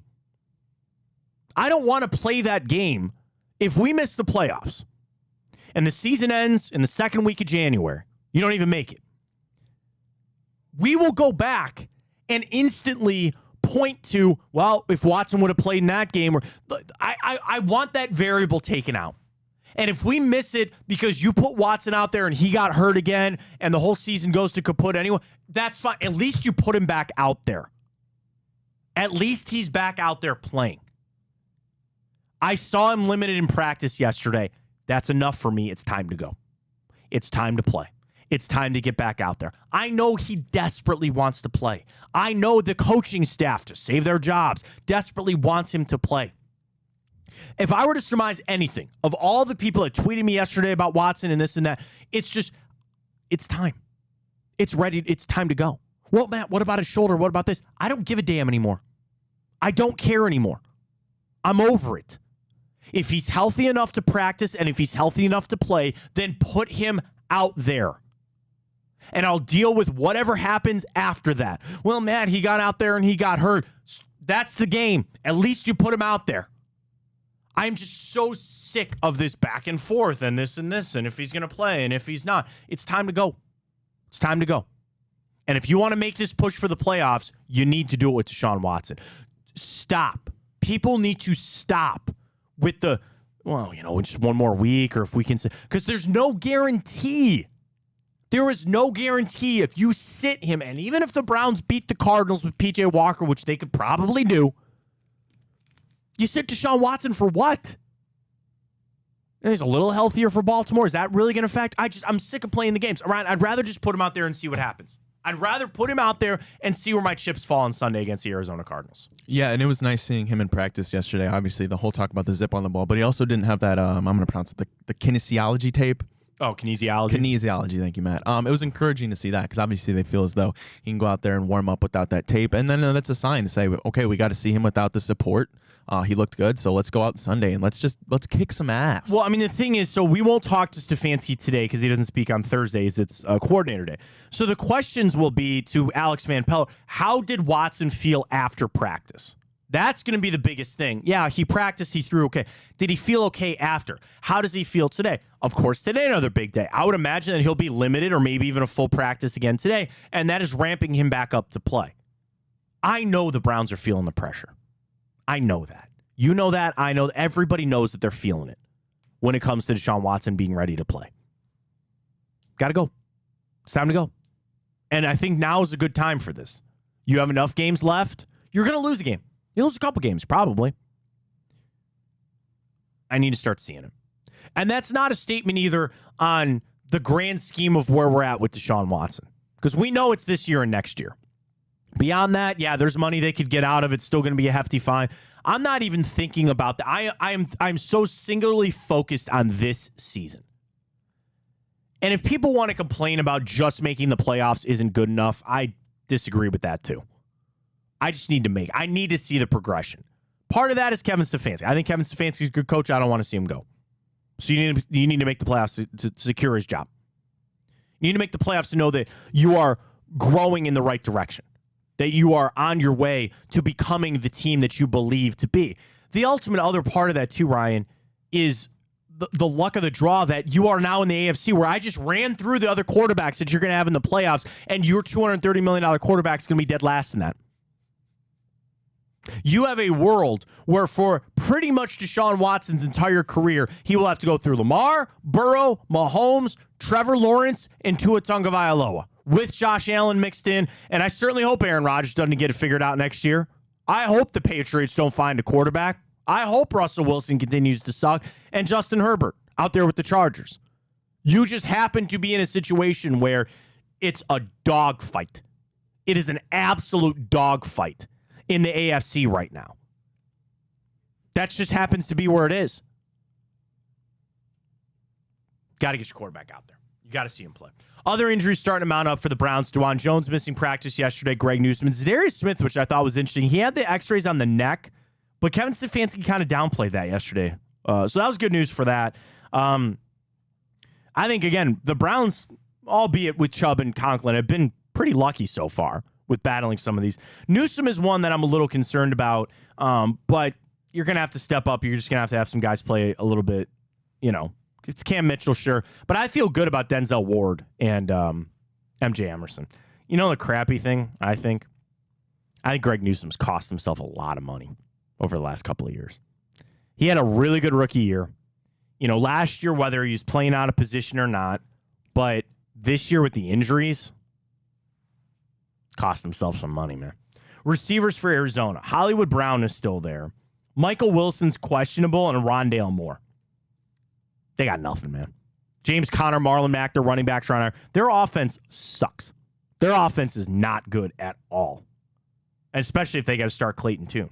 Oh, do we have that sound up real quick? Play that from Kevin Stefanski. I meant to do it earlier on. So Kevin Stefanski was asked this question. Does it matter who plays quarterback? Because they don't know right now. They're trying to make it sound like Kyler Murray could somehow play. Here's Kevin Stefanski yesterday, courtesy of the Browns, on does it matter who plays at quarterback for Arizona? We don't expect to know until 90 minutes before, or if they decide to name somebody. So you prepare for everybody. You prepare for Jeff Driscoll, who's on their roster now as a practice squad player. So we go do our homework on all of them. There's tape on all of them. Obviously understand Kyler Murray is a great, great football player. I've seen him firsthand. He's great. Tune is a kid that we did a lot of work on coming out. Can make every throw, athletic, good decision maker. So we have to be prepared for all of them. I mean, the issue is that you don't have a lot of NFL. I mean, Kyler Murray, Driscoll's been around, and Clayton Tune, you don't have a lot of NFL tape on. But that even just goes back to another reason why this is a must-win game for the Browns. Like, you're facing one of those three quarterbacks. And also, would Arizona really want Kyler Murray to come back for this game, to rush it back that fast? I wouldn't do it. Yeah, I wouldn't want to do I mean, granted, this coming from me who'd rather face Jeff Driscoll or Clayton Tune, but I wouldn't play Kyler Murray. Update on the Michigan thing. This came down a minute ago from Adam Rittenberg. Big Ten athletic directors have a call with Tony Petitti later today. Matt, what do you think on that Big Ten call? I'm just trying to imagine what like Big Ten coach I think was the most animated in that call.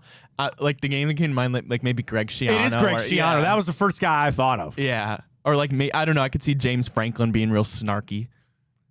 I'm pulling up football 10 or big. Dude, is Brett Bielema still back in the Big Ten? He is. That's crazy.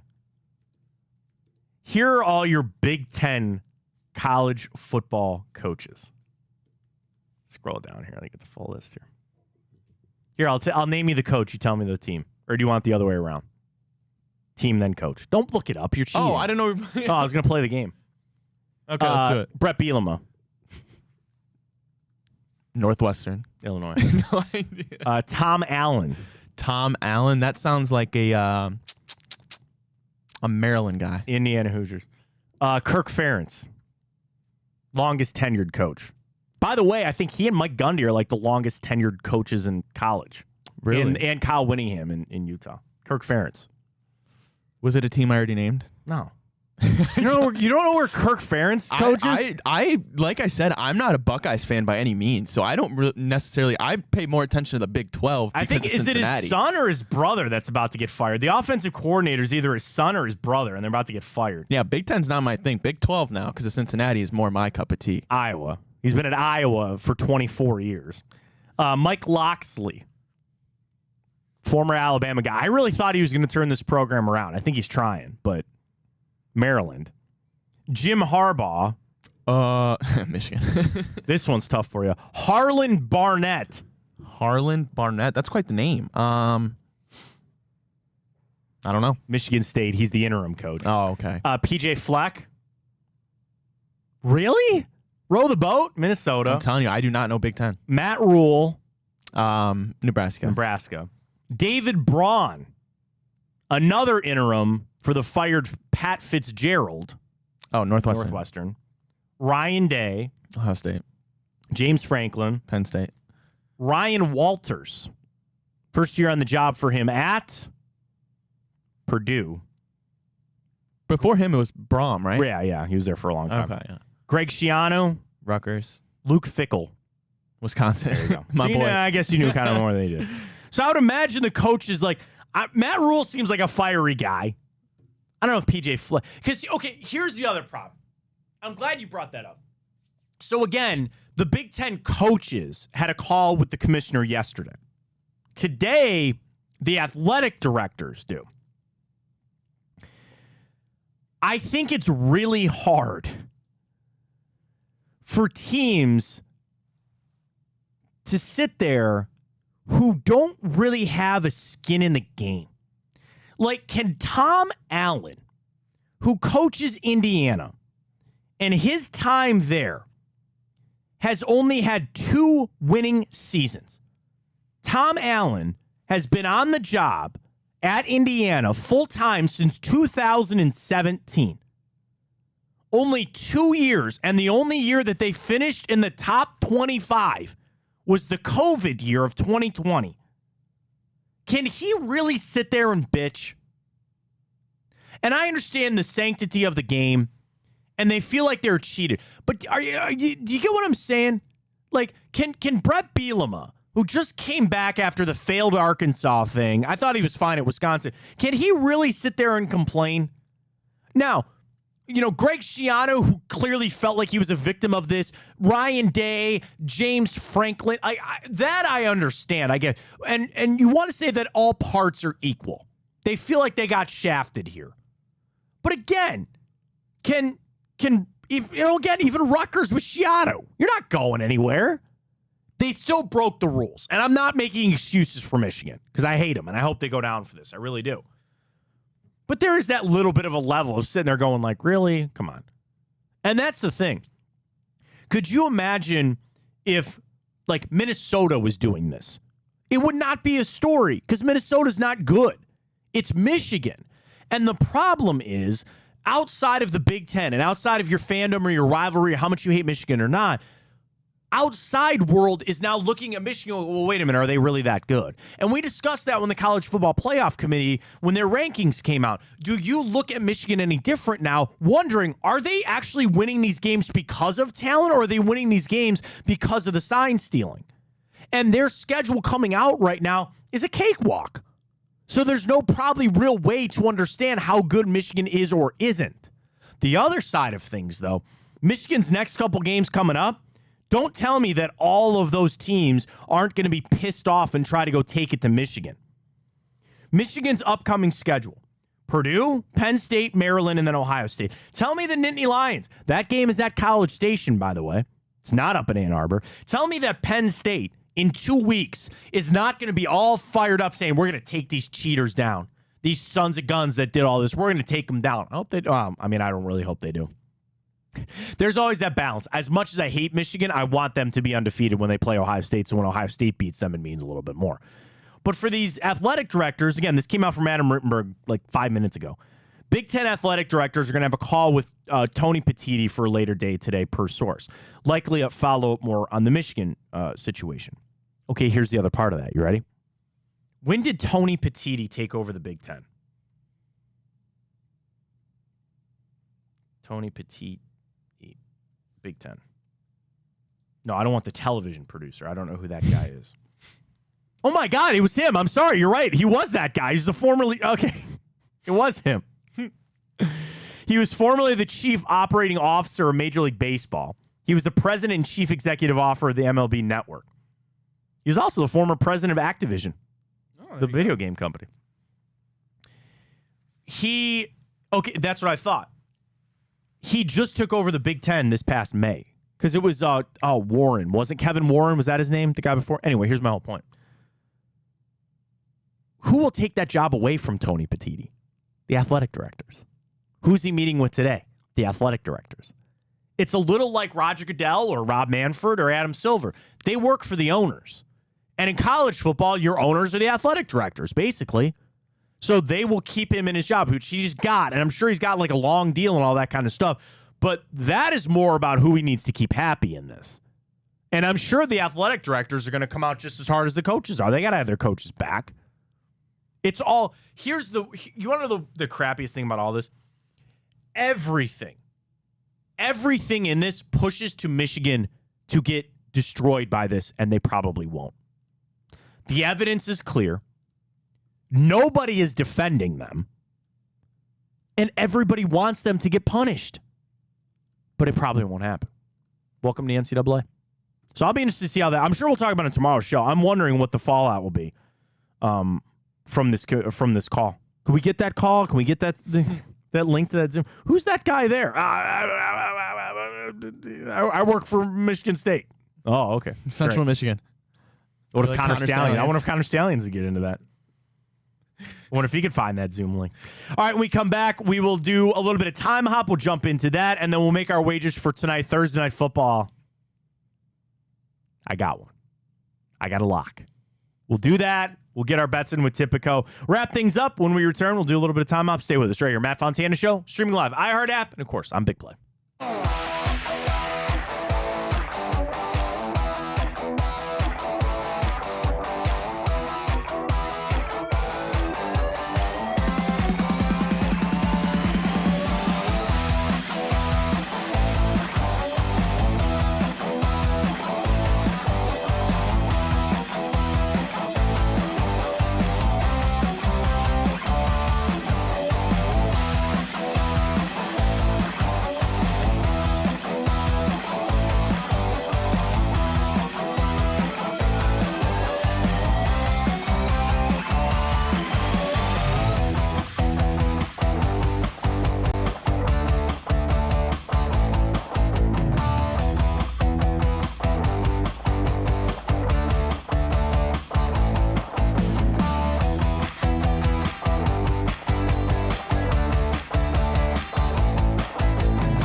Pretty jam-packed time hop for you today, Ryan. A couple of TV shows, a movie to get to. As always, we go back to this day in history, tell you what happened, including the 2nd of November, a day that kind of lives in Brown's infamy.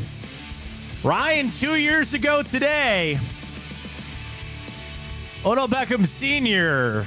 posted a little video to YouTube, populated, came out this day, 2021. The video about why Baker sucks. They asked Baker, I think on the broadcast, like, dude, have you talked to Odell? And he's like, yeah, we're all good now. I don't know. Could you be okay with somebody like that after that happens? So obviously that's dependent on our prior relationship to that moment, I would say for sure. But also, it's one thing to be like, especially if you know, like, listen, I'm not my dad. We're different people. Like, obviously, I have some say on what he does, but it's tough. I mean, you can't really control what he does. Right, and I'm sure Odell probably was like, this is just a dad defending his son or trying to step in or something like that, but I don't know. Like, it's a sticky situation. Obviously, it led to the downfall of Odell, eventually him leaving, and don't think that didn't have an impact on the Baker situation too, but it is what it is. We've moved past it. I don't want to move past this one. 2016 Cubs beat the World Series. Rajay Davis, man. That memory is great, but that Kipnis foul ball, man. That rain delay. Don't ever forget, too, Brandon Guyer. He had that double right before Rod. You wouldn't even been in that situation without Brandon Guyer, man. I always remember that. It was a fun ride. That was one hell of a ride. That was a fun ride. I think in my lifetime as a Guardians fan, my favorite player ever, well, I mean, it's obviously Jose. But in terms of just that magical run, God, I was such an Andrew Miller fan. He was amazing. Filthy. He was so filthy that year. Cody Allen, too. You had that back end of the bullpen.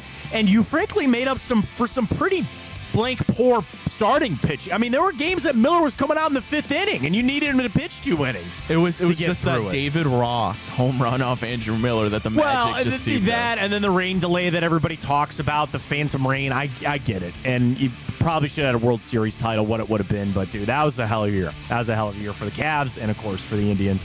Back 2016. This day, 2014, the Browns beat the hapless Buccaneers 22-17. The Browns improved to 5-3 under Mike Pettin.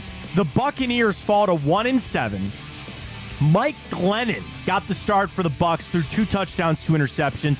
Same thing for Brian Hoyer. 2 touchdowns, 2 interceptions. Taylor Gabriel was your leading receiver in that game.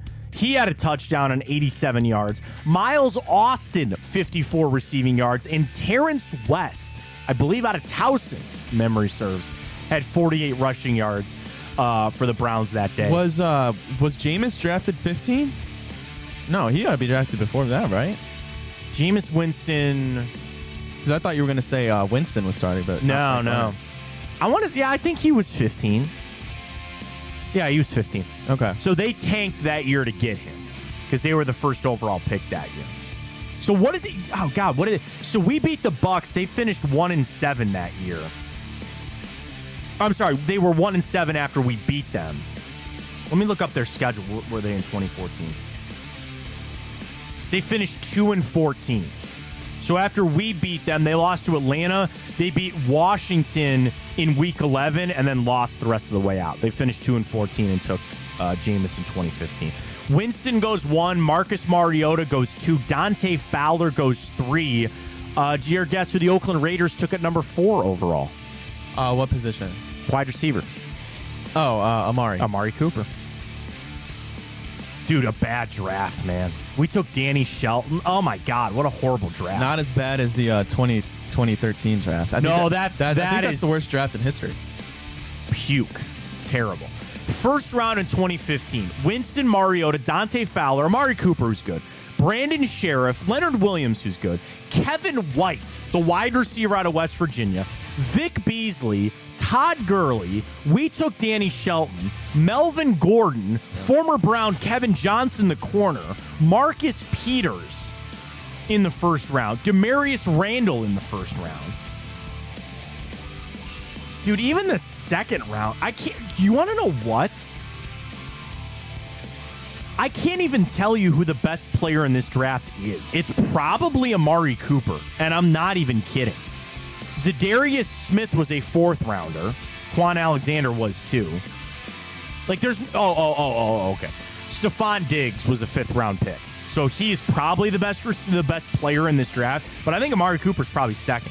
Darren Waller was a 6th round pick. Dude, just what a horrible draft. Absolutely horrible draft. But it is what it is. We continue on. This day, 1995, Joe Torre was named the manager of the New York Yankees. Had a pretty good run, I would say, there. This day, 1983, MLK Day, Martin Luther King Day, was officially declared by President Reagan. This day, 1912, what a piece of history here in Cleveland. The West Side Market opens. I know there's a lot going on over there, and there's a struggle, and it's who's going to operate it, who's going to run it. I'll tell you this, and I will fully admit I'm a bad Clevelander because I don't go to the West Side Market enough. My heart will hurt if there's a day that they close that. I know the city of Cleveland. I know Mayor Bibb does not want to do that because, frankly, you don't want to be the mayor that closes the West Side Market. It's a legendary Cleveland staple. I love West 25th. I love it over there. Great Lakes Brewing Company, Avo Modern Mexicans right there. I love Market Garden. Shout out to Sam and all his people over there. I love some of the places over there. Nano Brew. God, man, I miss it.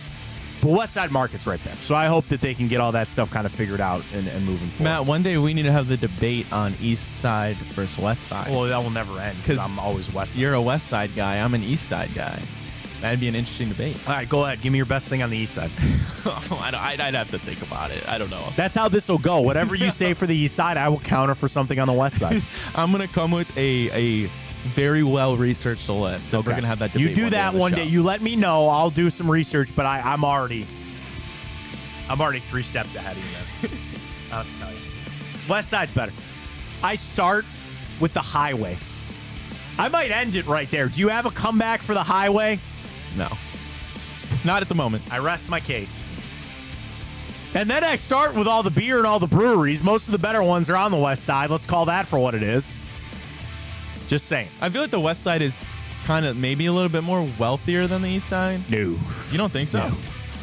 I guess when I think of like West Side in terms of Northeast Ohio. Have you seen Bratnall? I think of like the Avons. I'm staring at Bratnall through our window, Ryan. That is, you take Bratnall, it's the whole West. I know, like, yeah, Avon Lake, Rocky River. Yeah, there's some nice. We have like the Hudsons, the Brecksvilles. The money is on the East Side. I know it is. That's fine. Well, with all that money, they couldn't have done something better with the highway. I just start and end with the highway. That's my biggest knock on the East Side. That's what I just have to tell you. Shout out Macedonia. Yeah. This day, 1889, North and South Dakota were admitted as the 39th and 40th states. Never been, would love to go. I want to do a trip like of just all like Montana, all that, and then find my way to Seattle. I'd like to see Mount Rushmore one day. That'd be cool. Yeah, that'd be really cool. Very happy birthday goes out to Jimmy Garoppolo, former Brown Tack McKinley, Presidents Warren G. Harding and James Polk, David Schwimmer, and Nelly. Everybody loves Nelly. Who doesn't? All right, big day for you here. 2 television shows, 2 songs, and a movie. I'm going 5 for 5. All right, there's an opportunity here for you. All right, we start this day, 2006. A skateboarder and his bodyguard best friend get into some shenanigans, sometimes with a miniature horse. Oh. Maybe not. A skateboarder and his bodyguard? A skateboarder and his bodyguard best friend get into some shenanigans, sometimes with a miniature horse. Man.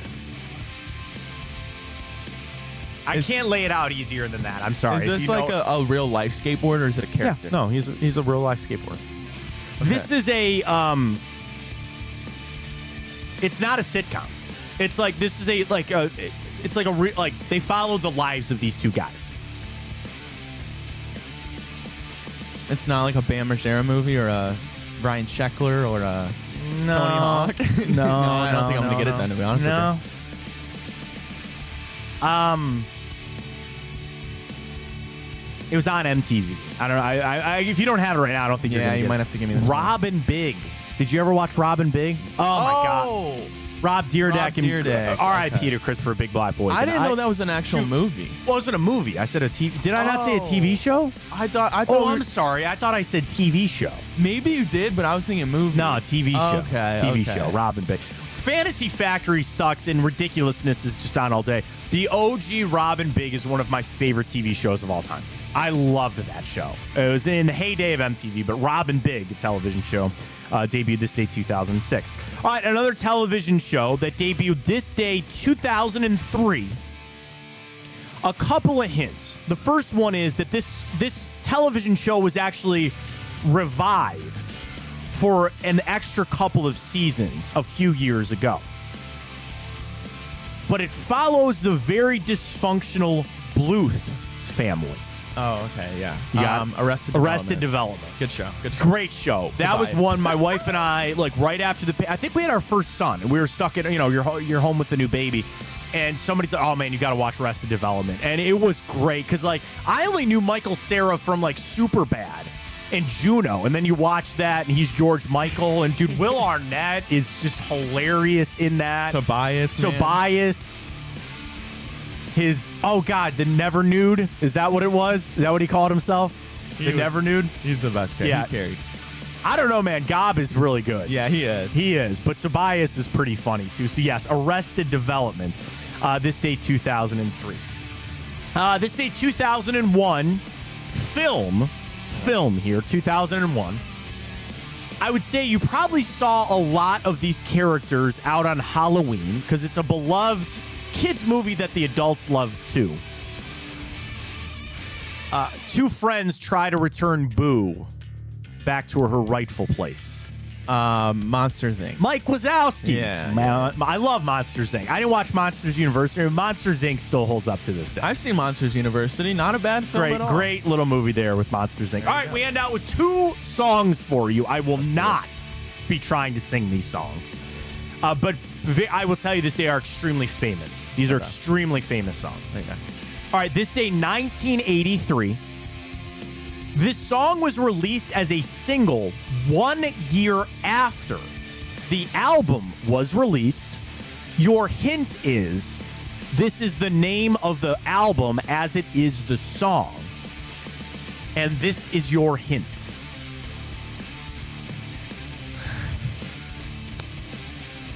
Did you get it? Yeah, it's Thriller. Thriller's correct.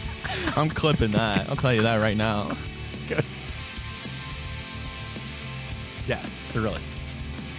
Anybody that can pull the Thriller off dance is awesome. I've seen it, like, the clips at the weddings and stuff. Yeah, You got to be a professional dancer.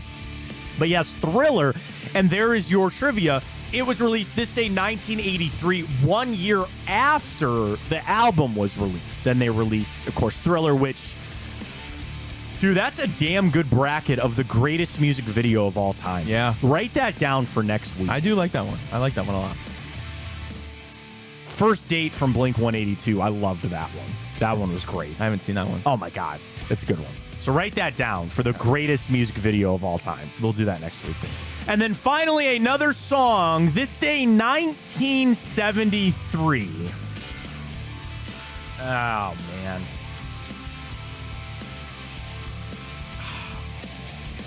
I'm trying to keep it easy for you here. It's one of the most famous songs in music history. And it starts with, it's 9 o'clock on a Saturday. Yeah, well done. Saw Billy Joel at Progressive Field probably like 6 years ago. Amazing show. And the thing with Piano Man was, I'm not kidding you, Billy Joel probably said those exact words, stop singing, because he didn't need to anymore. The whole crowd carried There's got to be a level of him, and all these legends, Bruce Springsteen, and they sing. How many times do you think Billy Joel has sung Piano Man? Oh gosh, thousands. And I'm sure he's not sick of it. He's made a lot of money off. What's your favorite Billy Joel song? Okay, I was gonna get to this. Billy Joel just doesn't do it for me, man. I'm sorry. What? Sorry, I don't know. I need really, a boo button. Boys, hit it. I don't mind. I mean, like, I one. get it. Here's the thing. Saying that you got to go to a Billy Joel concert, that is like a lifetime achievement. I'm not knocking Billy Joel, okay? And you say you saw Billy Joel. That's great. I respect. It's like the Beatles. I understand and respect who the Beatles are. I don't like the Beatles. What? Yeah. Bang Bang, Maxwell Silverhammer, and Yellow Submarine are probably the only songs that are halfway decent from the Beatles. That's it. The Beatles don't do it for me. They just don't. So my kind of hot music take like that is a song that I just don't like, and maybe it's and it's probably because it's just so overplayed that I just can't stand to listen to anymore, is Bohemian Rhapsody. Again, it's like we just go back and Bohemian Rhapsody was just in Time Hop 2 for you then. Like, you want my other hot take? I don't think Bruce Springsteen's that good either. That brought him up. It's just an era thing. I typed in Billy on my Spotify. Billy Squire came up over Billy Joel. Oh, Billy Squire over Billy Joel. I'll take that all day long. I'm fine with that. I like Billy Uptown Girl. Again, Anthony's song, We Didn't Start the Fire. Those are amazing. We Didn't Start the Fire is an okay song. Have you heard the new like Fallout? I think it's Fallout Boy. They made with like more current events. Oh, really? It's not bad. If you had to guess how many monthly listeners Billy Joel has on Spotify, what would you guess? 12 million. 22 million people per month. Yeah. We have no time for this at all, but I want to see how much does Billy Joel make off Spotify? Because they get like, there's some chart out there. You have to have your song played like 200 times to make, I think, a penny or something, or $1 off of Spotify.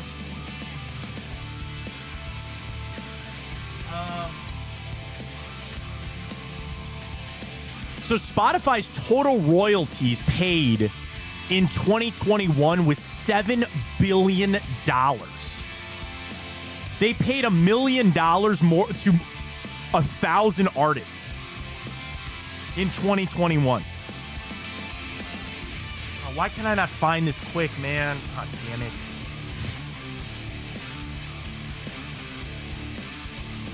Because I would love to find out the artists that they paid all this money to. Son of a... We're out of time, too. We are way out of time. My lock for tonight is the Steelers. You're going to tell me that a rookie quarterback is going to go win in Pittsburgh. Tennessee's 3-11 straight up in their last 14 games, 1-4 straight up in their last 5 games against Pittsburgh. Tennessee has not won a road game in their last 6 games.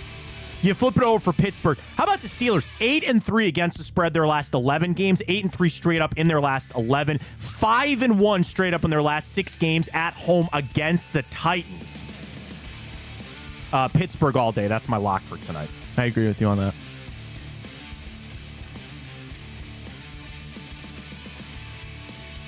All right, well, Matt, while you're looking at that. Oh, get to the bracket. Sorry, like I'm literally derailed by this. I get it. Well, so in 2021, Spotify paid $1 million to 1,000 artists. And I just love to know the artists. But anyway, yes, get to the bracket. Is it up? It is up. Mac, Disney Plus. Okay. There we go. So Hulu, and to nobody's surprise, Hulu defeated Paramount Plus. Disney Plus defeated Apple TV. That was our closest one of round 1. But this is where things get interesting. So we're going to see Netflix go against HBO Max and Hulu go against Disney Plus. I imagine Hulu's probably going to win that one, but Netflix and HBO Max, I think that's going to be a close one. 2020, Spotify. Taylor Swift made $24 million.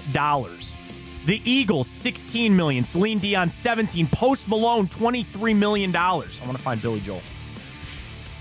Billy Joel in 2020 made $5.5 million just off of Spotify.